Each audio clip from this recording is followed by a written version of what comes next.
Assalamu alaikum students. Today we are going to start exercise 5.3 of 9th class science maths. So according to smart syllabus ये बहुत ही छोटे से हैं, बहुत से स्मॉल साइज का सिलेबस है एक्सरसाइज 5.3 का.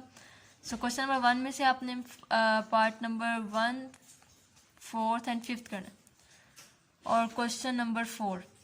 जस्ट ये 4 क्वेश्चन हैं जो आपने करने हैं. ओके स्टूडेंट्स, जो क्वेश्चन नंबर 1 है उसके सारे पार्ट्स सेम है. 1 से लेके 5 तक सारे पार्ट सेम है. अगर फॉर एग्जांपल आपको इस स्मार्ट सिलेबस से हट के क्वेश्चन आता है तो वो अभी आपको समझ आ जाना चाहिए.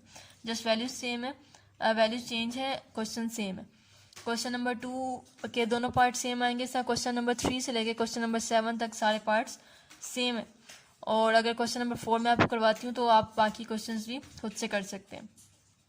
सो क्वेश्चन नंबर 1 यहाँ पे लिखा हुआ है, उसका फर्स्ट पार्ट है 3x³ - 10x² plus 13x - 6 is divided by x - 2.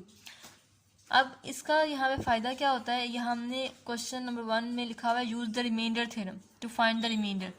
Reminder क्या होता है, जब भी आप किसी नंबर को किसी नंबर से डिवाइड करते हैं तो या तो आंसर 0 आता है या कोई रिमाइंडर बचता है.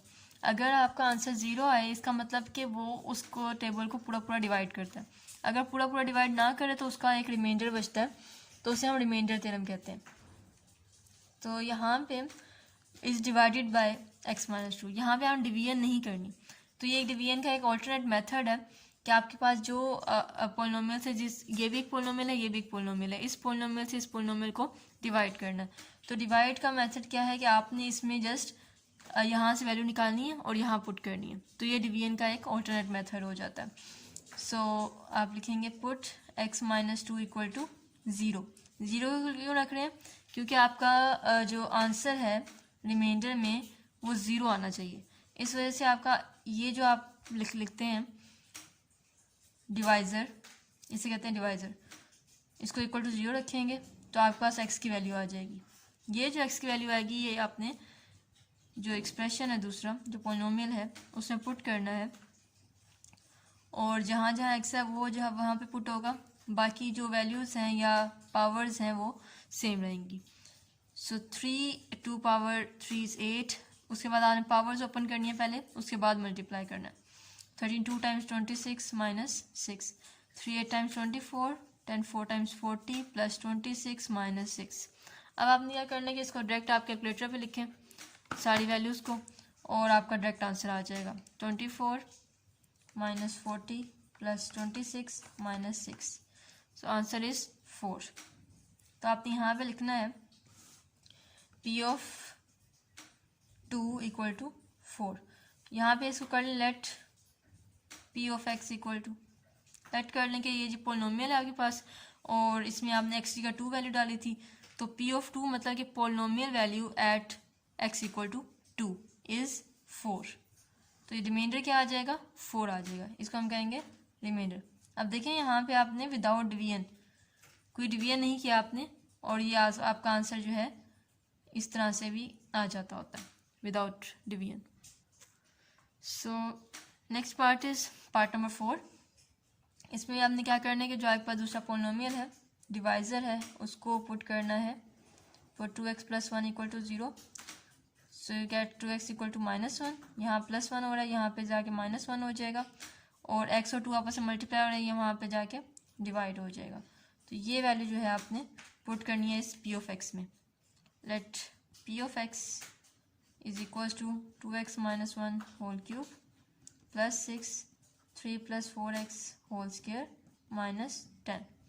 अब आपने x की जगह क्या डालना है, -1/2. सो p ऑफ -1/2 या p एट -1/2 इज 2. x से क्या आ जाएगा -1/2 -1 होल क्यूब. ये अलग ब्रैकेट है और ये x की वैल्यू जहाँ पे डालनी है वहाँ पे अलग ब्रैकेट होगी. प्लस 6 3 + 4 x की वैल्यू -1/2 होल स्क्वायर माइनस 10. सो यहाँ पे अब देखें पहले ब्रैकेट सोल्व करनी है उसके बाद पावर लेनी है. सो यहाँ पे 2 से कैंसिल हो जाएगा, ये बचेगा -1 और -1 होल पावर क्यूब प्लस 6 3, ये 2 4 से कैंसिल होगा तो यहाँ 2 बचेगा और प्लस माइनस माइनस 2 इसका होल स्क्वायर -10। सो यहाँ पे आएगा -2 क्यूब +6, 3 - 2 इज़ 1 स्क्वायर -10। तो इसके आगे हमने क्या करना है, इसकी जो पावर्स हैं वो ओपन करनी है। -2 का क्यूब क्या आएगा -8 +6 1 का स्क्वायर 1 -10। एक एक स्टेप में इसलिए कर रही हूँ ताकि आपको सारे स्टेप्स क्लियर हो जाए। 6 1 times 6 -10। So calculator -10 +6 -10 is -12. So P at -1/2 is -12. This is the required remainder. मतलब कि जब आप इस पोलिनोमियल को इस पोलिनोमियल से डिवाइड करेंगे तो आपका रिमाइंडर -12 बचेगा। Part number 5, x³ -3x² + 4x - 14 is divided by x + 2. On the same lines, put x + 2 = 0 and x = -2. P of x equals x³ -3x² + 4x - 14 और P at -2 की वैल्यू निकालनी है आपने, इक्वल्स -2 क्यूब -3 x जगह -2 whole square, sign का ध्यान रखना है, +4 x जगह -2 -14। अब पावर्स ओपन करनी है। -2 cube is -8 -3 -2 square is 4, it's +4। आपने जब भी पावर लेनी है तो इसको आपने ब्रैकेट में लेनी है। कैलकुलेटर में भी अगर आपने पावर लेनी है तो इसको आपने कैलकुलेटर में लेना है। जैसे -2 का स्क्वायर निकाला है तो ये आपका आंसर आएगा +4। इसमें अक्सर जो है गलती हो जाती है, साइन मिस्टेक हो जाती है। अगर आप विदाउट ब्रैकेट लेंगे तो आपका आंसर -4 आएगा, तो ये गलत हो जाएगा। तो जब भी आपने पावर लेनी है आपने इसको ब्रैकेट के साथ लेना है। Plus minus -4 2 times 8 -14 -8 -3 4 times 12 -8 -14 and directly put on the calculator -8 -12 -8 -14. You will get -42. This is the answer of P of -2. This is the required remainder. And now question number 4 here is, for what value of m is the polynomial P of x equals 4x³ - 7x² + 6x - 3m is exactly divisible by x + 2. अब देखिए यहाँ पे एक जो words हैं वो ये है एग्जैक्टली डिविजिबल। जब भी कोई चीज़ एग्जैक्टली डिविजिबल होती है, कोई नंबर किसी नंबर को एग्जैक्टली डिवाइड करता है तो उसका रिमाइंडर क्या बचता है, 0 बचता है। जस्ट फॉर एग्जांपल मैं आपको यहाँ पे एग्जांपल देती हूँ कि अगर 6 को हम डिवाइड करते हैं 2 के साथ तो 2 3 टाइम्स 6 = 0। यहाँ पे 6 - 6 0 आता है, तो इसे हम कहते हैं एग्जैक्टली डिविजिबल, कि उसने पूरा का पूरा उसे डिवाइड कर दिया। अगर हम इसी को 7 से डिवाइड करें, 7 को डिवाइड करें 2 से, तो यहाँ पे क्या बचता है, रिमाइंडर। इसे हम कहते हैं रिमाइंडर।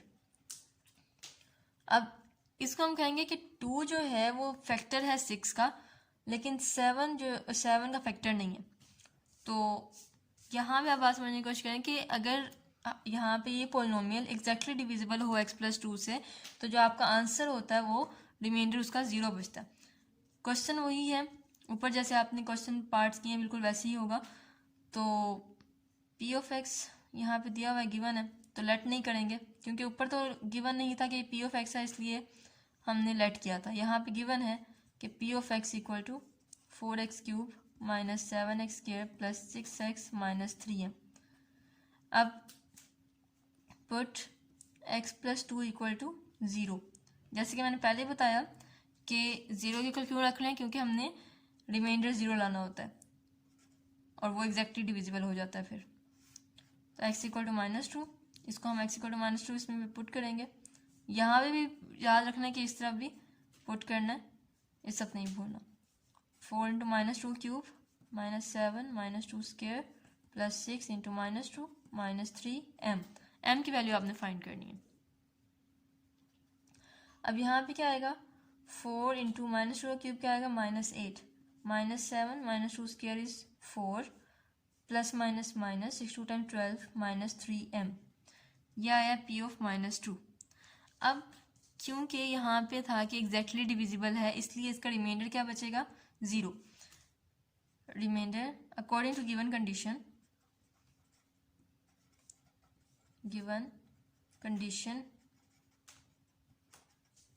रिमाइंडर इज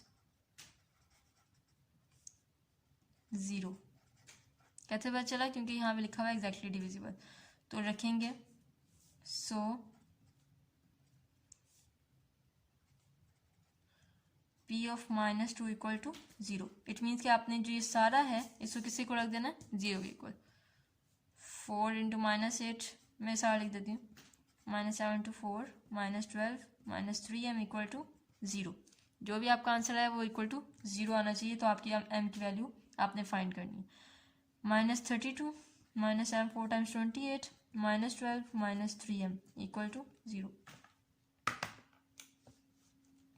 -32 -28 -12 यह आएगा -72 -3m इक्वल टू 0.